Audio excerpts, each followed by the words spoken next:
باللہ من الشیطان الرجیم بسم اللہ الرحمن الرحیم اللہم صل علی محمد وعلی محمد۔ آج یکم رمضان المبارک ہے اور ہم انشاءاللہ کوشش کریں گے کہ روزانہ کی بنیاد پہ جو رمضان کے دنوں میں اسلامی تاریخ کے واقعات ہوئے وہ آپ کی خدمت میں عرض کریں گے۔ یکم رمضان یعنی ایک رمضان کا جو دن ہے یہ دو مناسبتیں رکھتا ہے۔ پہلی مناسبت یہ رکھتا ہے کہ اس دن حضرت ابراہیم علیہ السلام پر جو صحیفے نازل ہوئے وہ یکم رمضان کو ہی نازل کیے گئے، اور قرآن میں اس کا ذکر حضرت ابراہیم علیہ السلام کے صحیفوں کا سورہ مبارکہ اعلیٰ میں ہے۔ ان ھذا لفی الصحف الاولی صحف ابراہیم و موسیٰ، یعنی حضرت ابراہیم علیہ السلام کے جو صحیفے ہیں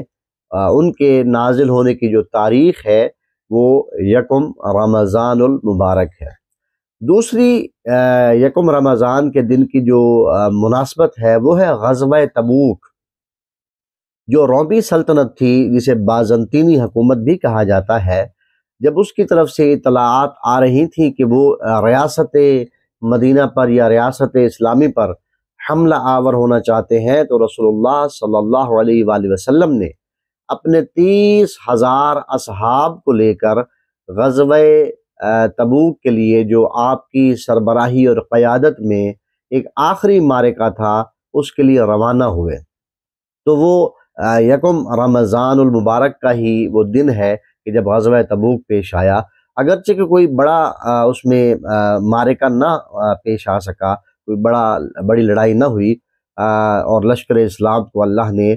فتح عطا فرمائی، لیکن جب اللہ کے رسول مدینہ سے جا رہے تھے، اور یہ واحد غزوہ ہے کہ جس میں رسول اللہ صلی اللہ علیہ وآلہ وسلم اپنے بھائی، اپنے جان نشین، اپنے خلیفہ علی حیدر کرار مولا کو نہیں لے کے گئے، آپ کو جو ہے مدینہ میں اپنا جان نشین اور اپنا خلیفہ اور اپنا گورنر بنا کے گئے۔ تو جب آپ ظاہر ہے کہ مولا علی علیہ السلام کو چھوڑ کے جا رہے تھے تو منافقین ظاہر ہے کہ وہ مدینہ میں رہتے تھے اور وہ ان کی ایک خاصی تعداد تھی۔ ان میں سے کچھ لوگ مولا علی علیہ السلام کے پاس آئے اور طعنہ دینے لگے کہ اے علی، رسول اللہ تو آپ کو بچوں اور عورتوں میں چھوڑے جا رہے ہیں۔ تو مولا علی علیہ السلام آئے رسول اللہ صلی اللہ علیہ وآلہ وسلم کی خدمت میں اور آ کے یہی جو جملے تھے دہرائے۔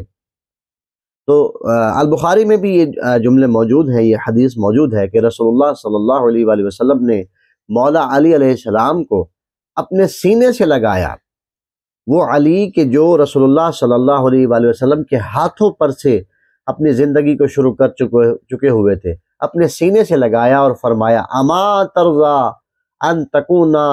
منی بمنزلۃ ہارون من موسیٰ الا انہ لا نبی بعدی۔